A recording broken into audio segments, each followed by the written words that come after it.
নমস্কার বন্ধুরা, সুমির হোম কিচেনে সবাইকে স্বাগত। আজকে আমি নিয়ে এসেছি বাদাম দিয়ে বেগুনের দুর্দান্ত রেসিপি। মাছ মাংস ছাড়া বাড়িতে এই রেসিপি বানিয়ে খেতে পারেন। সবাইকে আমার অনুরোধ, ভিডিওটা স্কিপ না করে পুরো দেখার জন্য। আশা করি ভালো লাগবে।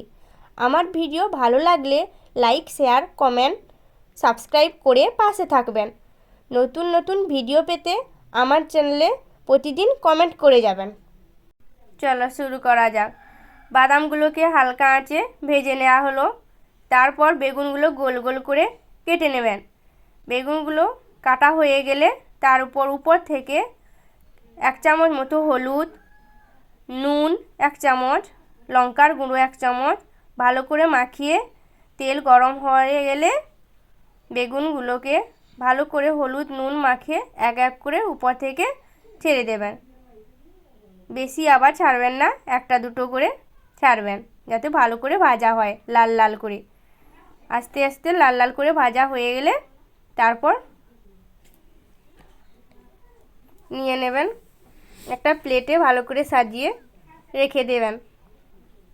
তারপর শিলনোড়ায় পেঁয়াজগুলো পেস্ট করে নেবেন। আপনারা চাইলে মিক্সার গ্রাইন্ডারেও পেস্ট করে নিতে পারেন। আমরা শিলনোড়ায় পেস্ট করে নিলাম। বাদাম পেঁয়াজ ভালো করে পেস্ট করা হয়ে গেল। এখন কড়া গরম হওয়ার আগে 5 ফোড়ন এবং 5 ফোড়ন হিসেবে দারুচিনি, এলাচ, লবঙ্গ, পেঁয়াজের বাটা, কয়েকটা শুকনো লঙ্কা একসঙ্গে ভেজে নেবেন। তারপর উপর থেকে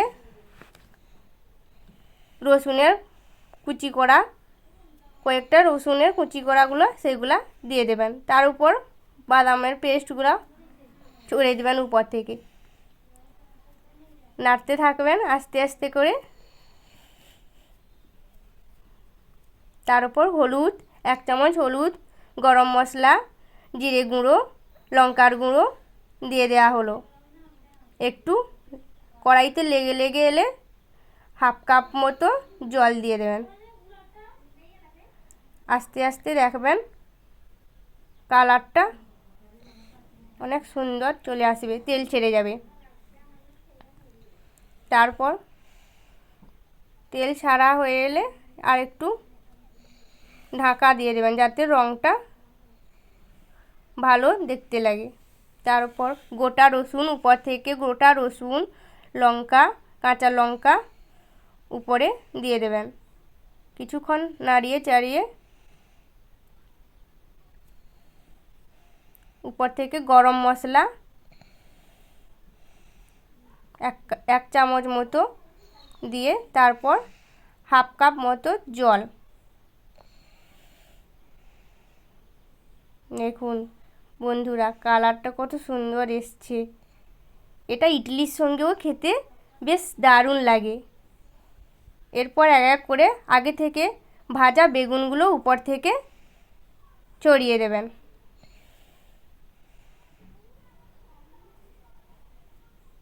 দেখুন এটা এরপরে আপনারা চাইলে ধনে পাতার কুচি দিয়ে দেবেন।